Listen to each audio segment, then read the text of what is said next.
Coming up in today's video, Germany win the makeshift marble runs World Cup. Ha, only joking. Or am I? If you love football, marble racing, or one of 32 specific countries, then this video is right up your street as we pre-create the 2022 FIFA World Cup, the medium of marbles. Speaking of marbles, let's have a look at the marbles we'll be using today to represent our teams. The countries, groups and knockout bracket are all arranged exactly the same as the FIFA World Cup. The only difference between ours and theirs being that our teams will be trying to get their balls across a finish line rather than a goal line. Well, that and the fact we haven't contravened any human rights to bring you this tournament. We've had a glimpse of the makeshift marble track we'll be using for the knockout stages, but the group stages will be a straight sprint the length of 2 football pitches, starting with Group A. Qatar in action with the early lead, Ecuador in second at the halfway stage, Senegal mounting a late comeback, but I think they may have left it a bit too late. We'll double check. Yes indeed, Ecuador hold on to second place and their place in the second round, along with Qatar. Netherlands finishing rock bottom. Group B, England, USA, Wales and Iran. It's USA with the brighter start, tight between the rest. Wales now chasing England for second, but with Iran making their move as well. They divided Welsh attentions, which allows England to move on and take a comfortable second place in the end. We're going to have to go to the video assistant referee to see who finished in third, and as we get a rare inside glimpse to how VAR works, it's very impressive technology, but it does take a long time, and it would be simply ridiculous to allow that to interrupt the flow of play. So we'll move on to Group C while we wait. Poland, Mexico, Argentina and Saudi Arabia in such a tight race. Mexico and Argentina managed to separate themselves by the end in that second half. Poland and Saudi Arabia just didn't quite have what it took to keep up, and the slightest of margins separate Mexico from Argentina. But that may make a big difference in terms of who they play next from this group. Group D, Denmark, France, Australia and Tunisia. It's Denmark in the lead, Australia in second, but they've got current World Cup champions France bearing down on them, but they held their nerve. An impressive performance from them, and Denmark of course with the clear win, but Australia managing to see off France to book their place in the second round. VAR continue to do all the checks. They want to make sure they get this decision right. It's vital to know who will be knocked out in third and who will be knocked out in fourth. We'll come back to that. Group E now, Germany, Japan, Spain and Costa Rica. If there is a group of death in this tournament, this is surely it, as Japan perhaps the shock lead, with Spain now gaining on them and Germany were right behind them, but I don't think Germany did anywhere near enough. Spain gets second place with Japan just in first. Costa Rica just pleased to be in the top 4 in this group. Now from the group of death to the group of red. It's the Reds with the slight early lead, with the boys in red a close second, the Red Army bringing up the rear, and it will be a tight one between Reds and the Reds for second. We'll check the freeze frame across the line.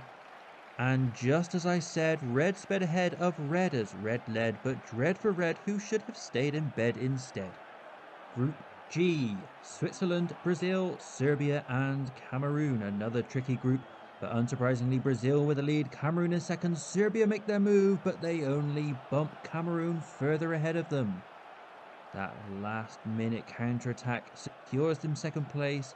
Switzerland were there or thereabouts throughout, but couldn't quite make it into the top 2, which are filled instead by Brazil and Cameroon. And it's time now, I think finally, for a decision from the video assistant referee. It is a penalty to Liverpool. No surprises there then. Finally, Group H. Uruguay, Ghana, Portugal and South Korea. Another very difficult group, which Uruguay have the lead in, Senegal in second, but Portugal managed to storm through, and I think they've gone from last place in the first half to finishing in second across the line. Heartbreak for Antoine Semenyo's Ghana, but an incredible race from Portugal sees them complete the lineup for the round of 16 along with group winners Uruguay. I know which half of the draw I'd rather be in, but as they say, to win the World Cup you have to beat the best, and that is precisely what each of these teams will try to do. First up, it's the hosts against the home of football. England start brightly, but Qatar get themselves in front. Is this to be a famous cup upset? Can it even be considered an upset with England's current form? Well, I'd be upset at least, but England get themselves back in front. Qatar now within touching distance though, and England managed to scrape their way through to the quarterfinals in typical shaky fashion, while Qatar exhibit an entirely different kind of shaky fashion. Next up, Australia taking on Mexico, and it's a really good start from Australia. A clear lead now ahead of Mexico, who are trying to claw it back. But Australia respond well and get that lead back again. Mexico close it slightly in the closing stages of the race, but it just isn't quite enough. Australia once again holding their nerve to win the race. Belgium come into this as favourites, and they've got quite the lead now. Is this going to be a roll-away victory for them, and can they make it through the diamond formation? They do. Japan nowhere to be seen, and they're into the closing stages, but Japan have clawed it back somehow. They're within touching distance, and they managed to get a late winner for Japan against Belgium, and what a finale that was. A shock race there. And here, two powerhouses of football, Brazil against Portugal. It's Brazil with the better so far, but this is a close race, a really good, entertaining race.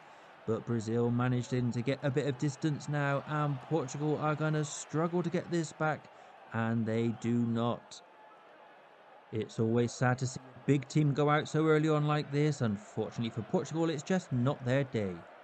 There's some disturbance in the crowd, some latecomers trying to find their seat. It's the Italy contingent, and I'm not sure they're going to find seats anywhere. Awkward. On to the second half of the round of 16, USA versus Ecuador, and Ecuador have managed to get themselves in front roughly halfway through. Can USA respond? They can, and they retake the lead. Coming towards the end there, one last late lunge from Ecuador. They need to regroup. Can they have one final attack? No, it is not to be for them. USA hold on to take the win and their place in the quarterfinals, where they will play the winner of this game, Denmark versus Argentina.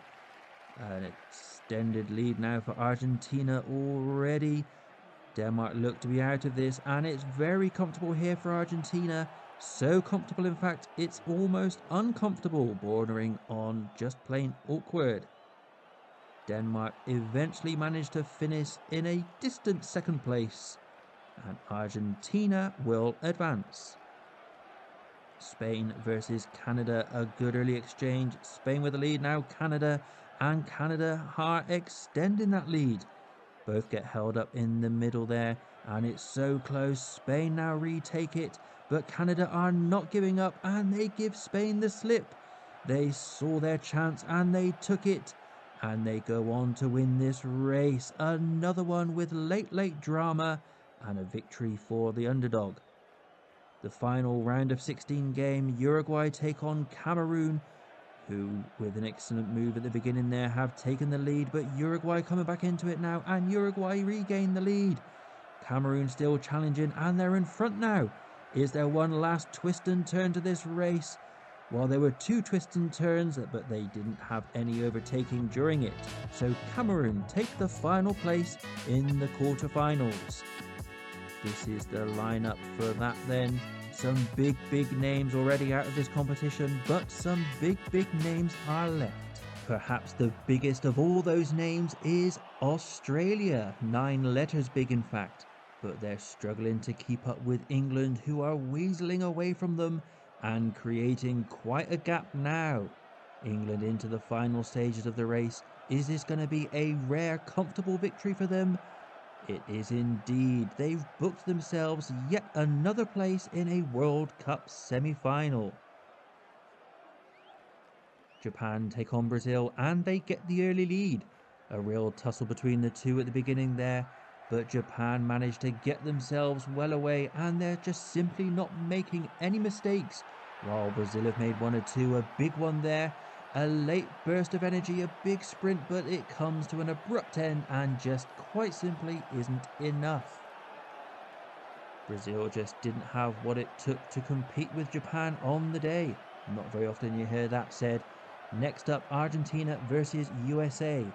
And it is USA with the lead, which they are extending now. And could this be yet another South American giant falling to an underdog? Argentina doing everything they can to bring this back, but USA not letting up. And another impressive performance for them has earned themselves a victory and a place in the semi-finals. They are winning the Battle of the Americas so far. They've dispatched Ecuador, now Argentina, and could be up next against Canada if they can see off the challenge from Cameroon. But Cameroon get themselves in front coming into the final stages, but Canada now regain the lead, and it looks like they're going to hold on to it coming to the end. And they do indeed to set themselves up a place in the semi-final in a match against the USA. And what an interesting semi-final lineup we have for you. Japan, USA and Canada making it through to this stage for the first time ever. Surely England are clear favourites. And by that I mean surely England are clearly my favourites given my accent. Come on England! It's coming home. It's coming home. It's... Japan are winning. That's fine. It's okay. Japan are going to win this race. They're in the final. It's just a game. It's fine. England out. Semi-final number 2, the North America Derby, USA and Canada. It's Canada with the lead, getting away from USA now. Can they claw it back? This is their moment. They've missed it.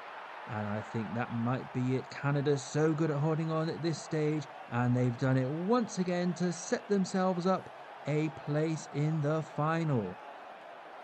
Canada will go on to face Japan, while USA will face England in the third place playoff. England were in this position 4 years ago. Can they go one step further this time and get the win? They're up against a wobbly looking USA team, but they've caught up now and USA get their noses in front. An immediate response from England. They regain the lead now with just a few more corners to go. The fans are on the pitch. They think it's all over. And it technically is, I guess, but with a thoroughly deserved third place finish for USA. If you've made it this far, you must be loving it. So while the teams prepare for the final, here's some other marble sports you might enjoy. For you football fans, Premier League and English Football League prediction races. For you die-hard patriots, cheer on your country in our summer and winter marble Olympics. Or if you've gone full tilt marble fanboy, choose a marble to represent you in one of our subscriber league tournaments. Links to all these videos and more are in the description below. Be sure to check them out as soon as this final match is finished between Japan and Canada. And they're off. Japan straight out of the blocks and into the lead. They lose it briefly but regain it again through the slaloms. Canada not giving up though, and they're in front now through the diamond formation. Canada have shown that they're able to hold on to a lead, while Japan have shown they're able to overcome it. This is going to be a tense final few moments down to the wire, and it is Canada who win the race and will be crowned the first ever makeshift Marble Runs World Cup champions. Japan pushed them all the way. These two teams have performed so well throughout the tournament. But it is Canada who get our heartiest of congratulations as they lift the trophy and wear the crown of World Cup champions. With the FIFA World Cup just round the corner, let us know in the comments how you think our results might compare to them. Oh, and make sure you subscribe to our channel, because reasons. Bye!